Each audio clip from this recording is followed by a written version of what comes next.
Puji Tuhan, kekasih Tuhan, kita akan beribadah pagi hari ini dasar firman Tuhan. Keluaran 23 ayat 25. Kalau kita beribadah dengan sungguh-sungguh kepada Tuhan, air minuman kita, roti makanan kita diberkati Tuhan. Bahkan Tuhan menjauhkan kita dari sakit penyakit. Luar biasa kebenaran firman Tuhan ini. Mari kita berdoa. Bapa Surgawi, pada saat ini kami mau beribadah. Kebenaran firman Tuhan menjadi dasar kami beribadah. Dan kami mau menyimpan firman Tuhan dalam lubuk hati kami yang paling dalam. Ibadah ini Tuhan menjadi ibadah yang hidup, yang kudus, dan yang berkenan kepada Tuhan. Puji Tuhan, Roh Kudus mengurapi kami. Dalam nama Tuhan Yesus Kristus. Amin. Shalom Bapak Ibu Saudara yang terkasih dalam Tuhan. Selamat hari Minggu, selamat kita beribadah kembali kepada Tuhan. Kita menaikkan pujian kita kepada Tuhan. Segala puji syukur hanya bagi nama Tuhan. Haleluya.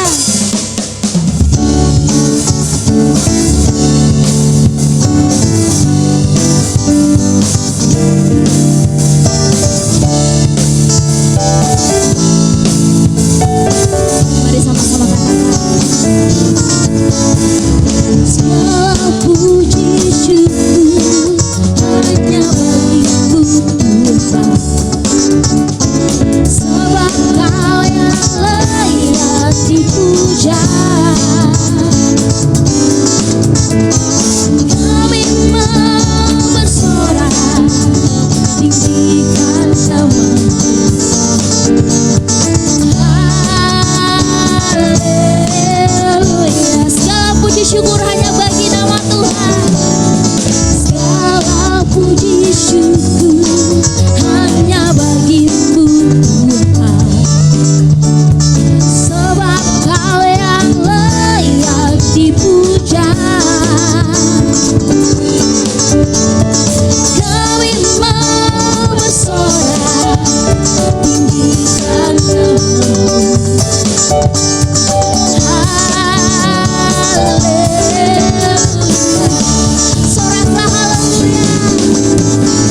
Soraklah haleluya, soraklah haleluya, haleluya, soraklah haleluya, soraklah haleluya, haleluya. Segala puji syukur hanya bagi Tuhan. Segala puji syukur hanya bagimu Tuhan, sebab Kau yang layak dipuja. Kami mau bersorak tinggikan namamu. Haleluya. Soraklah haleluya, soraklah haleluya, soraklah haleluya, haleluya.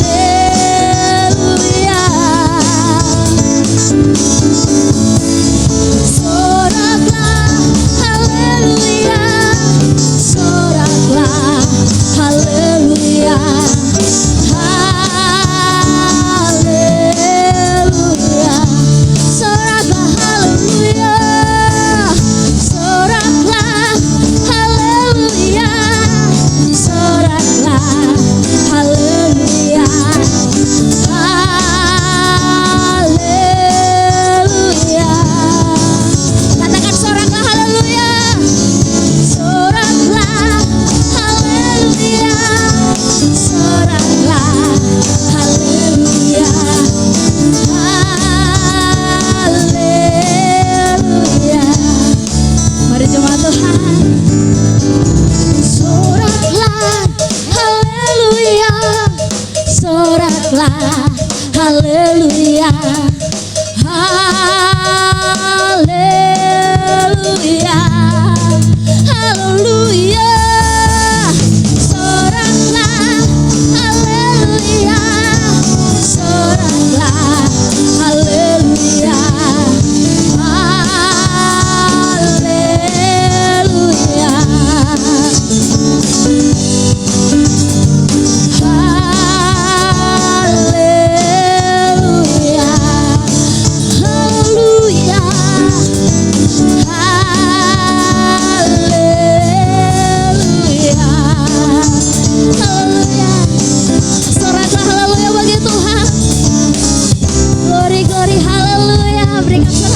Tuhan kita. Terima kasih Tuhan. Kita siapkan hati kita untuk mendengarkan firman Tuhan. Yesus, Kau kebenaran yang menyelamatkan kami. Kami percaya Tuhan, ketika kami mengandalkan Engkau dalam hidup kami, maka tidak ada satupun kuasa di dunia ini sanggup membawa kami lari dari Engkau Tuhan. Karena kami percaya hanya Engkau Tuhan kami. Engkau Allah kami yang sanggup. Engkau Allah kami yang memulihkan hidup kami. Terima kasih Tuhan. Terima kasih. Yesus, Kau kebenaran yang menyelamatkanku. Kau memberikanku hidup dan pengharapan.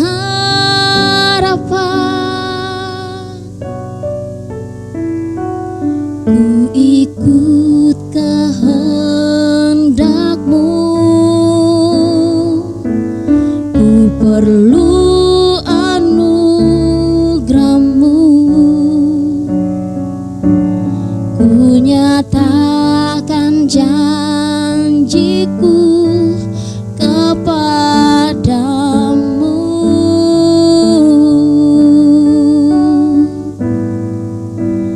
Kalau ku hidup bagimu, hatiku tetap menyembah-Mu. Dunia tak bisa menjauhkanku dari kasih-Mu.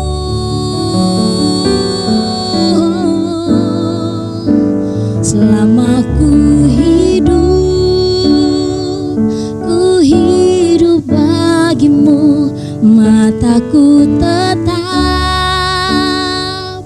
tetap memandang-Mu. Dunia tak bisa menjauhkanku dari kasih-Mu. Terima kasih Tuhan. Yesus, Kau kebenaran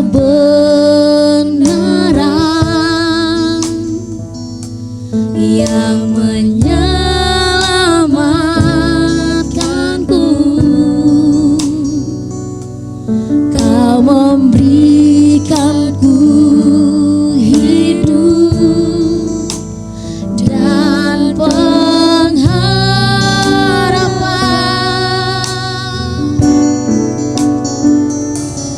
Ku ikut kehendak-Mu,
tetap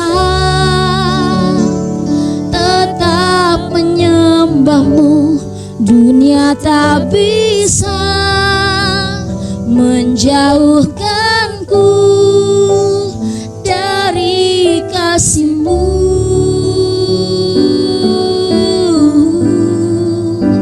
Selama ku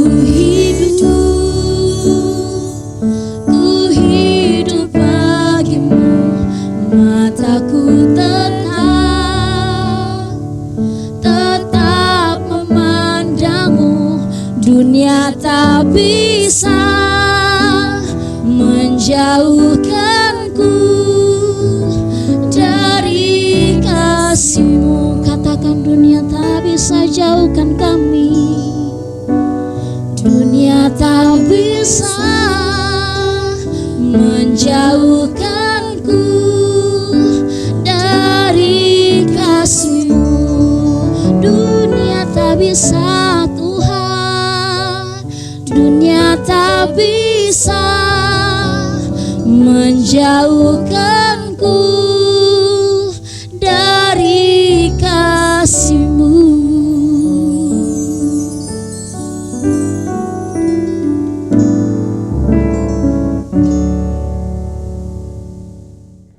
Puji Tuhan, kita akan mendengar firman Tuhan dalam Amsal pasal 4 ayat 22.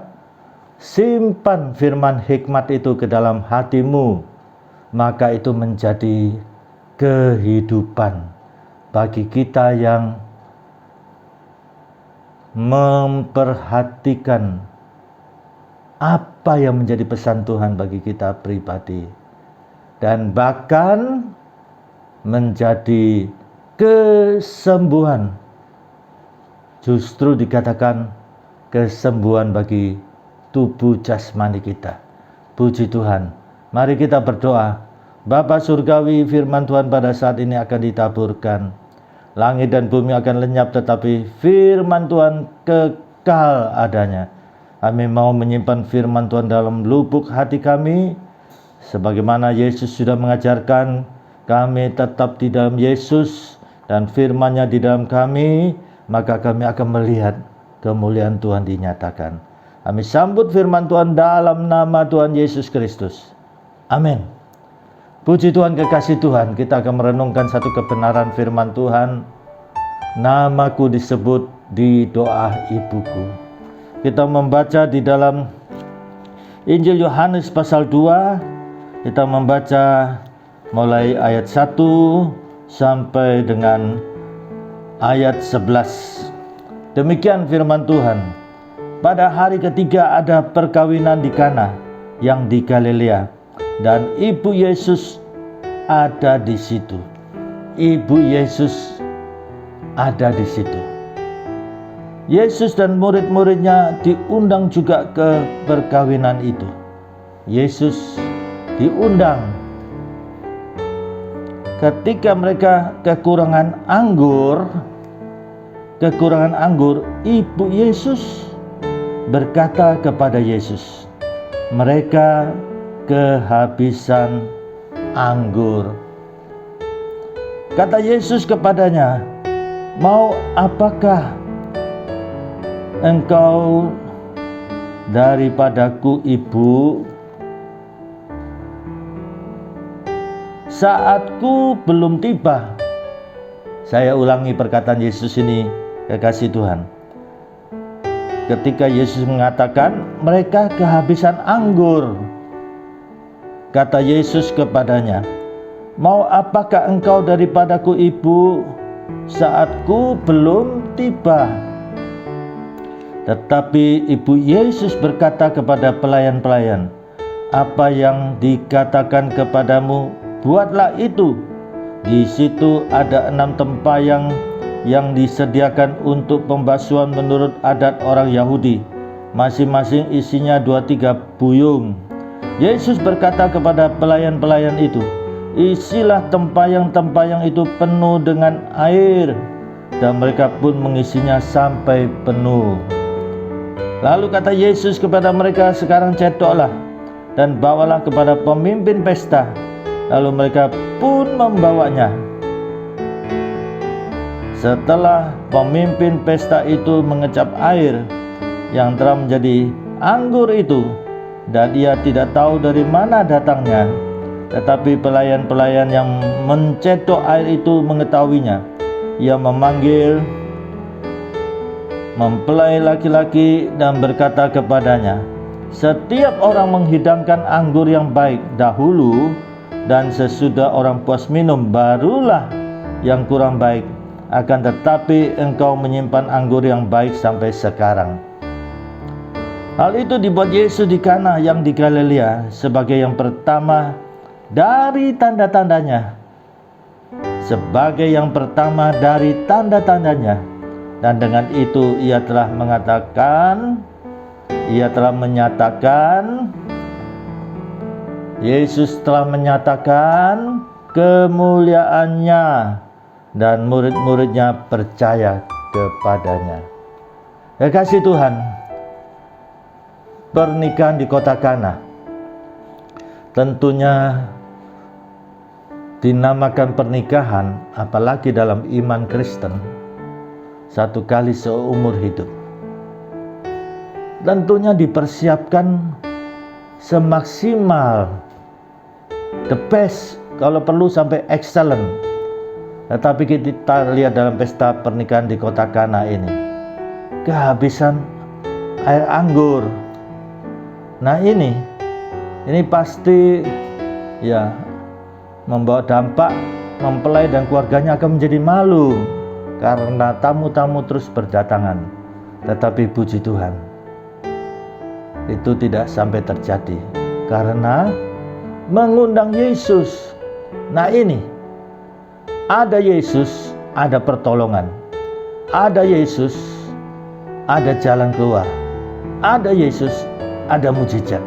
Puji Tuhan.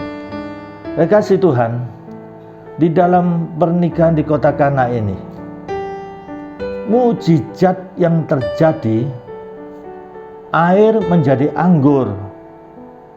Dan luar biasa, biasanya dalam tradisi Yahudi pada masa itu, dalam setiap pesta pernikahan itu di awal itu anggur yang enak, kemudian yang biasa saja. Tetapi ini, pesta ini, di awal anggur yang enak dan terus enak sampai pesta ini berakhir tetap manis. Nah ini, kehidupan kita akan tetap manis dalam situasi kondisi apapun karena ada Yesus. Ada Yesus, ada pertolongan. Ada Yesus, ada jalan keluar. Ada Yesus, ada mujizat. Kasih Tuhan, kita perhatikan di sini. Mujizat ini terjadi dimulai dari perhatian seorang ibu, Ibu Maria. Ibu ini adalah ibu kandungnya Yesus Kristus sendiri. Perhatikan, Ibu Yesus ini begitu memiliki kepekaan. Pesta ini yang kehabisan anggur, Ibu Yesus peka mengetahui. Dan lihat, Ibu Yesus datang kepada Yesus. Bukan datang kepada pemimpin pesta atau panitia pesta, tapi datang kepada Yesus Kristus. Tentunya di sini pesta pernikahan ini mempunyai satu perhatian yang kuat bagi Ibu Yesus. Karena Ibu Yesus dan Yesus diundang oleh mempelai, dan rasa perhatian kepeduliannya sampai begitu rupa, tidak mau keluarga ini malu karena kehabisan anggur. Sedemikian rupa memikirkan bagaimana jalan keluarnya. Ini, dan Ibu Yesus datang kepada Yesus. Tentunya saudara, Ibu Yesus ini memahami siapa Yesus ini karena anak kandungnya sendiri. Ketika Ibu Yesus ini melaporkan tentang bagaimana pesta ini kehabisan anggur, melaporkan. Nah, di sini kalau kita punya kesulitan, kesukaran di dalam hidup ini, betapa pentingnya untuk kita lapor kepada Yesus. Ada Yesus, ada pertolongan. Ada Yesus, ada jalan keluar. Ada Yesus, ada mujizat. Saat Ibu Yesus, ibu kandungnya melaporkan bahwa pesta ini kehabisan anggur, kepeduliannya begitu besar, perhatiannya, ya. Apa kata Yesus? Yesus mengatakan, "Mau apakah daripadaku, Ibu? Saatku belum tiba." Nah ini, mau apakah daripadaku, Ibu? Ya, pasti Ibu Mariani tahu persis bagaimana ya Yesus ini pada masa kecil sampai menginjak dewasa. Pastilah Yesus ini sebagai anak yang taat, karena ya Ibu Yesus melaporkan dan yakin pasti Yesus bisa mewujudkan dengan apa yang Yesus bisa lakukan. Tetapi saat itu, ya, di sini kita lihat anggur yang habis itu tentunya dibutuhkan anggur yang sama sesuai dengan tradisi pada saat itu di awal yang enak.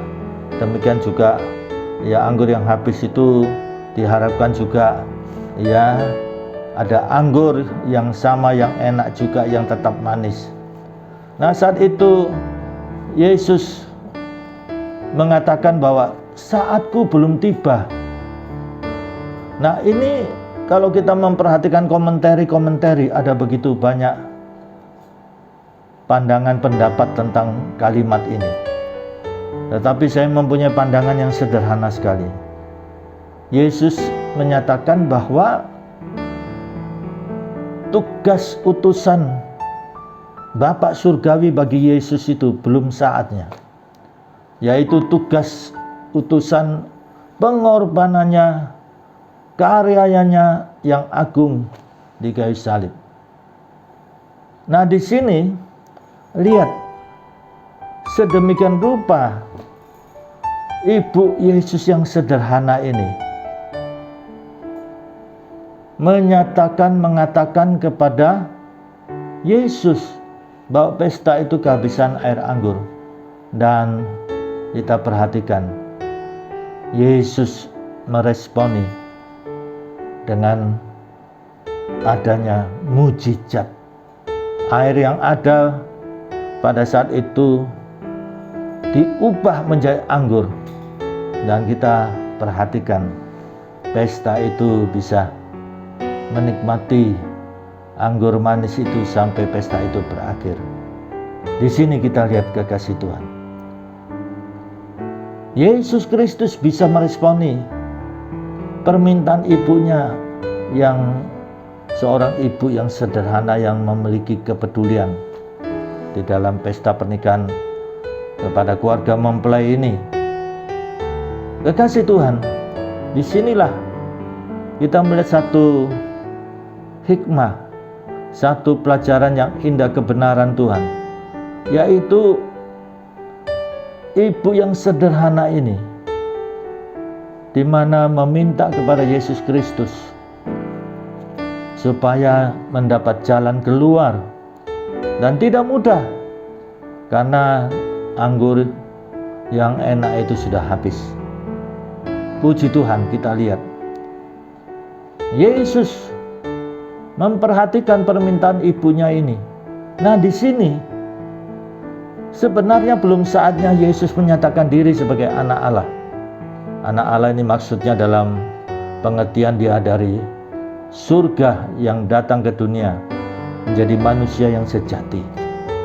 Anak Allah, bukan dalam pengertian biologis. Dia berasal dari surga.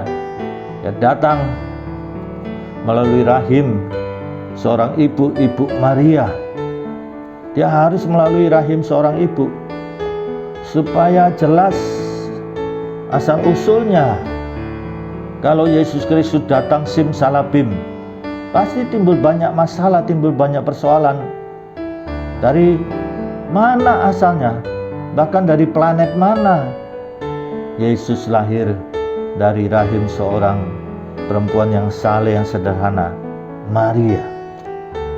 Nah, di sini kekasih Tuhan, lihat, seorang ibu, dan ini ibu kandung, darah daging. Tentunya di sini ya ada hubungan batin yang sangat dalam.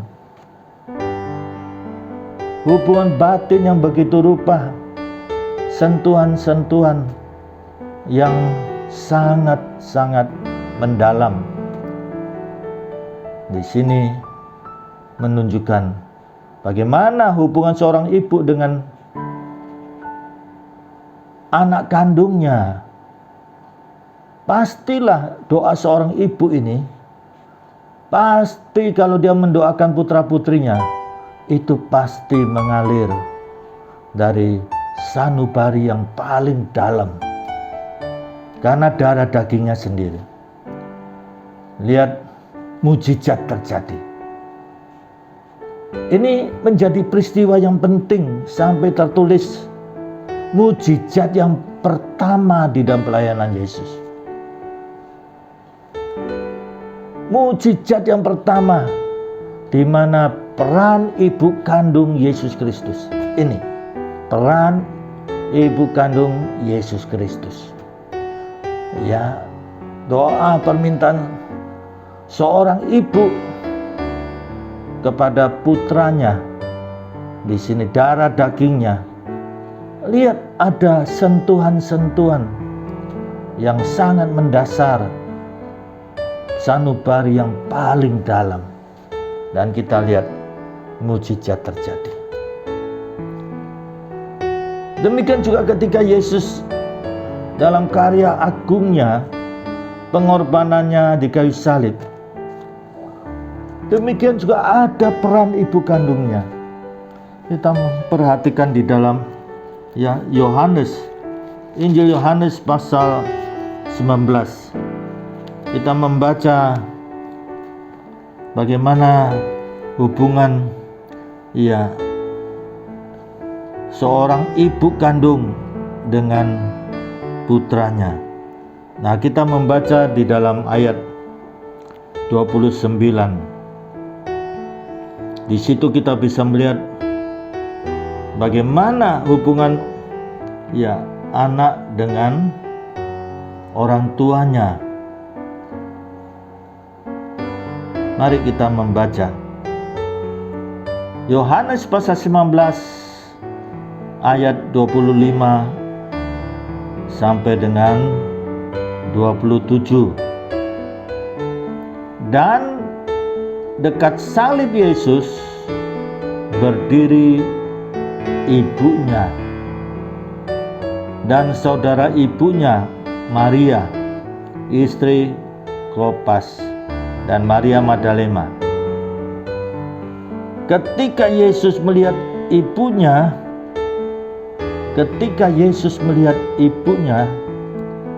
dan murid yang dikasihinya di sampingnya. Nah, di sini adalah Yohanes murid yang dikasihinya. Murid yang dikasihinya di sampingnya, berkatalah Yesus kepada ibunya, "Ibu, ini anakmu." Dan kemudian katanya kepada murid-muridnya, "Inilah ibumu." Dan sejak saat itu murid itu menerima dia di dalam rumahnya. Kekasih Tuhan, saat Yesus disalibkan di Bukit Golgota, ibu Yesus, firman Tuhan katakan, dekat salib Yesus berdiri ibu dari Yesus Kristus ini.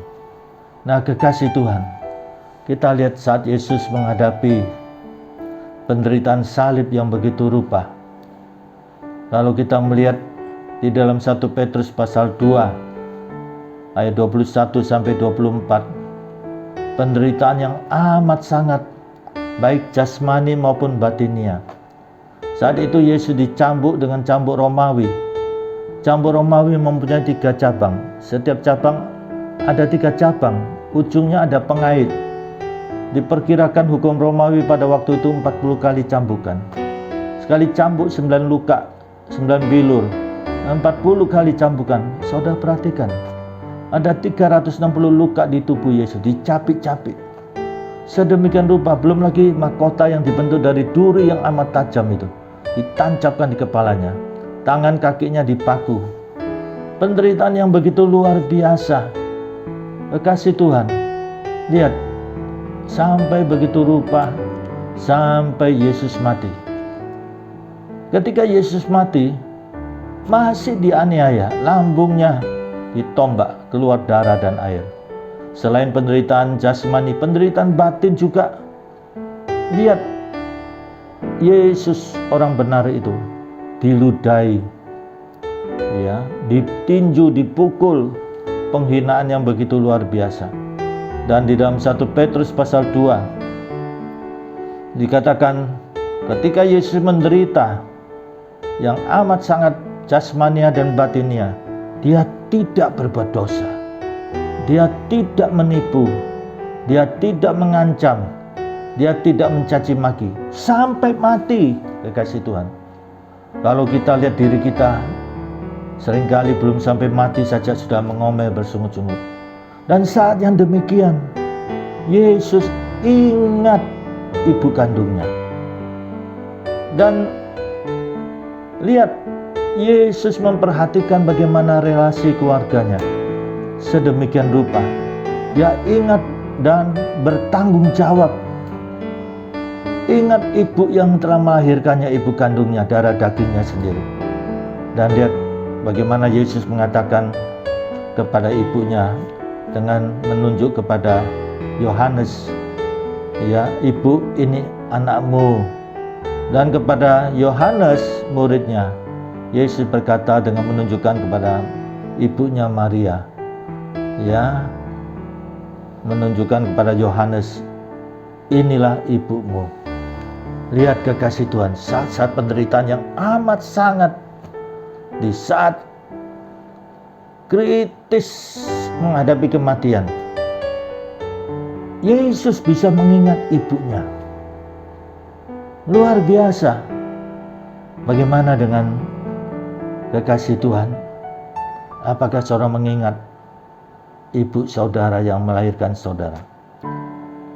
Kalau kita memperhatikan firman Tuhan di dalam Ulangan pasal 5, kebenaran ini sangat penting untuk kita perhatikan. Ulangan pasal 5, kita membaca tentang bagaimana firman Tuhan mengatakan supaya kita menghormati orang tua. Ulangan pasal 5 ini terkait dengan ke-10 hukum. Ke-10 hukum ini bukan tulisan biasa asal tulis oleh Musa, tidak. Tapi perjuangannya untuk mendapat 10 hukum ini di Gunung Sinai dengan penuh doa dan puasa. Dan 2 loh batu itu diberikan dengan jari Tuhan sendiri menulis di dalam 2 loh batu itu. Ya. Salah satunya di dalam 10 hukum itu adalah, kita perhatikan ayat 16. Hormatilah ayahmu dan ibumu seperti yang diperintahkan kepadamu oleh Tuhan Allahmu, supaya lanjut umurmu dan baik keadaanmu di tanah yang diberikan Tuhan Allahmu kepadamu. Ada seorang pengusaha yang saya kenal baik, pengusaha besar yang diberkati Tuhan. Saya pernah mengundang pengusaha ini untuk menyampaikan firman Tuhan.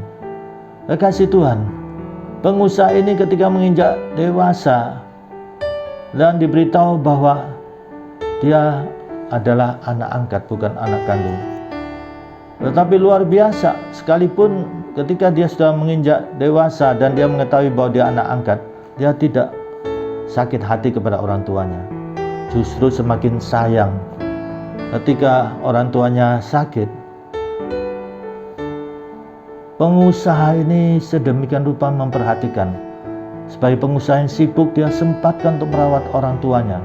Tentunya ia mengatur sedemikian ya di dalam keluarganya, bergantian untuk merawat orang tuanya dengan penuh kasih sayang, dengan kesabaran. Saya pernah diceritakan oleh seseorang bagaimana melihat keluarga aktivis yang melayani Tuhan. Ya, rupanya hanya ya saya melihat mungkin agamawi saja. Ketika orang tuanya sakit, ya sedemikian rupa dengan kejengkelan, ya ketidaksabaran, ya mendulang makan, ya namanya orang tua yang sudah tua, sudah lanjut, ya harusnya dengan penuh kasih, sabar, tetapi dengan kasar, dengan bentak-bentak. Nah ini, kalau kita memperhatikan di dalam firman Tuhan, ya kebenaran firman Tuhan ini ditunjukkan Rasul Paulus kepada Timotius yang muda. Kalau seorang yang tidak memperhatikan anggota keluarganya, maka dia lebih daripada orang yang murtad. Disinilah betapa pentingnya kita tunjukkan kasih kepada keluarga kita, apalagi orang tua. Firman Tuhan mengatakan supaya panjang umur dan baik keadaanmu. Bisnis dari pengusaha ini yang sudah diberitahu bahwa dia anak angkat, tetapi dia merawat orang tua dengan kasih, dengan sabar, sedemikian rupa membalas kasih orang tua. Lihat keadaannya diberkati Tuhan, dibela Tuhan, menjadi pengusaha yang sukses, Tuhan dimuliakan, dan di dalam keberuntungannya itu dia banyak memperhatikan pekerjaan Tuhan. Kasih Tuhan ini supaya baik keadaanmu. Ini kebenaran firman Tuhan. Saya saja kepada ibu saya buatkan tulisan nama putra putri saudara kandung saya. Ya, demikian juga menantu, cucu. Ya, saya tulis doa. Ya Tuhan gembalaku yang baik, Tuhan Yesus Kristus, Mazmur 23. Demikian juga doa Yesus, itu doa Yesus. Seluruh kebutuhan hidup kita include di dalam doa Bapa kami ini. Dengan kita doa Bapa kami itu menunjukkan penundukan diri kita, kerendahan hati kita, menyatakan bahwa kita butuh Tuhan. Saya tulis, saya ketik dan rapi dengan ya dilaminating sedemikian rupa. Dan saya minta supaya saudara-saudara saya membimbing, menuntun untuk membaca doa itu. Karena hati seorang ibu itu sanubari yang sangat mendalam di dalam mendoakan ya putra putri, menantu dan cucu. Demikian juga berdoa syafaat. Itu tentu pasti ya firman Tuhan mengajarkan mulai dari diri kita. Ini bukan doa egois ya untuk anak-anaknya, putra putrinya, tidak. Juga berdoa juga untuk doa syafaat sebagaimana di dalam 1 Timotius pasal 2 ayat 1 sampai dengan 4. Pertama-tama Rasul Paulus katakan kepada Timotius, di dalam doa syafaatmu, di dalam permohonanmu, di dalam ucapan syukurmu. Nah, 3 hal ini bukankah kita juga jalani setiap hari? Apa yang dikatakan Rasul Paulus? Doakan untuk semua orang, pembesar-pembesar, pemimpin-pemimpin untuk bangsa negara Indonesia ini. Berdoa supaya orang mengenal kebenaran, ya, dan dikatakan apa? Ini yang baik dan yang berkenan kepada Tuhan. Kekasih Tuhan, mari doa seorang ibu itu pastilah doa yang menyentuh sanubari yang paling dalam. Bagaimana dengan para orang tua? Mari para putra putri, mari ya kebenaran ini diwujudkan. Doa seorang ibu, nama kita disebut, itu bukan sekedar ya lewat begitu saja. Seringkali beberapa orang, ya ada orang tua datang kepada saya, "Pak, tolong doakan anak saya, nakalnya minta ampun." Ya kami pendeta mendoakan, kami penginjil mendoakan. Tetapi seringkali ya, karena begitu banyak ya doa yang harus dipanjatkan, sekian banyak, akhirnya bisa saja kemudian hanya kalimat-kalimat yang lewat begitu saja, ya karena kesibukan-kesibukan yang ada. Nah, kalau seorang ibu, seyogyanya seorang ibu mendoakan putra-putrinya, karena darah dagingnya pasti itu dari sanubari yang paling dalam. Namaku disebut di doa ibuku. Puji Tuhan, mari kita berdoa. Bapa surgawi, kami bersyukur dengan kebenaran firman Tuhan, bagaimana Yesus Kristus telah menunjukkan begitu dalamnya perhatian kepada ibu kandungnya. Dan mujizat yang pertama di dalam pelayanan Yesus, di mana peran ibunya juga, di mana mujizat itu dinyatakan dan merupakan mujizat yang pertama dalam pelayanan Yesus. Demikian juga karya Yesus yang agung, yang mulia, pengorbanannya di kayu salib. Ibu kandung Yesus juga dekat pada salib itu. Dan kebenaran firman Tuhan telah menunjukkan bagaimana relasi Yesus kepada ibunya, tanggung jawabnya dan ingatnya kepada ibu kandungnya, darah dagingnya.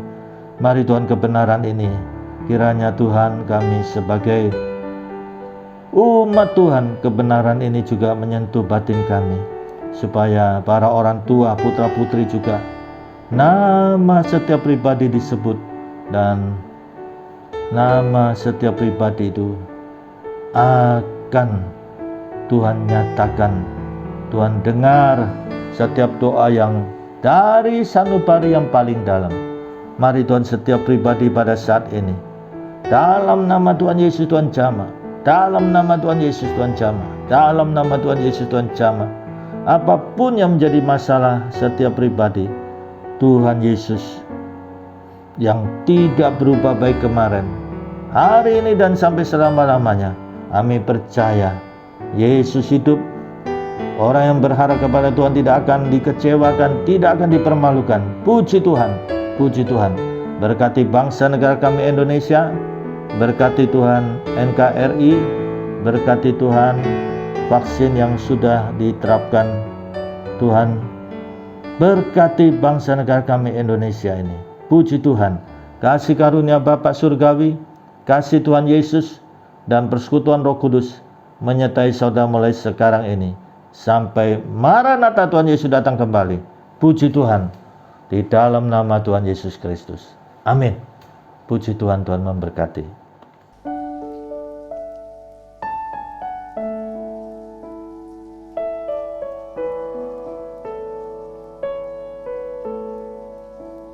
Di waktuku masih kecil, gembira dan senang, tiada duka ku kenal,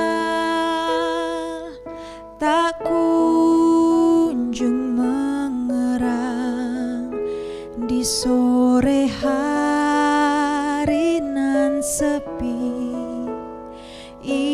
Ibuku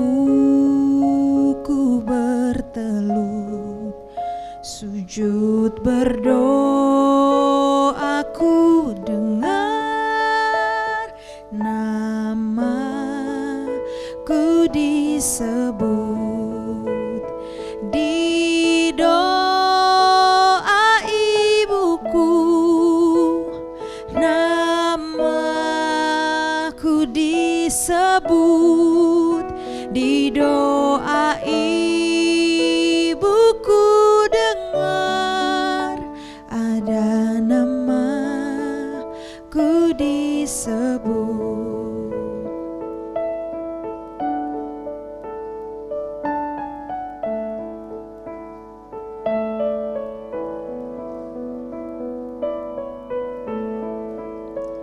Sekarang ini ku kenang di masa yang berat, di kala hidup mendesak dan nyaris ku sesat, melintas gambar ibuku sewaktu bertelut.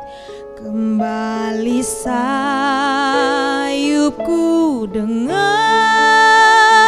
namaku disebut di doa ibuku. Namaku disebut di doa ibuku, dengar ada namaku disebut. Sekarang kini ku kenang di masa yang berat, di kala hidup mendesak dan nyaris ku sesat, melintas gambar ibuku sewaktu bertelut. Kembali sayupku dengar namaku disebut di doa ibuku. Namaku disebut di doa ibuku, dengar ada namaku disebut di doa ibuku. Namaku disebut di doa ibuku, dengar ada namaku disebut.